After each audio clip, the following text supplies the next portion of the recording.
arestado ang isang lalaking kabilang sa top 10 most wanted persons sa antas ng distrito matapos isilbi ng mga otoridad ang warrant of arrest laban sa kanya sa barangay Mapulang Lupa, Panday, Bulacan.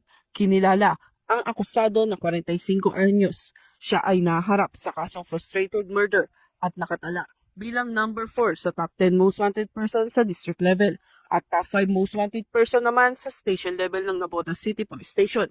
Inaresto ang akusado ng mga operatibo ng Warrant and Subpoena Section sa bisa ng Warrant of Arrest na inisyu ng Regional Trial Court, Branch 170, Malabon City. May inerekomendang piyansa na nagkakahalaga ng 200,000 piso. Sa kasalukuyan, ang akusado ay nasa Custodial Facility Unit ng Navotas City Police Station habang inihahanda ang pagbabalik ng warrant of arrest sa korte na naglabas nito.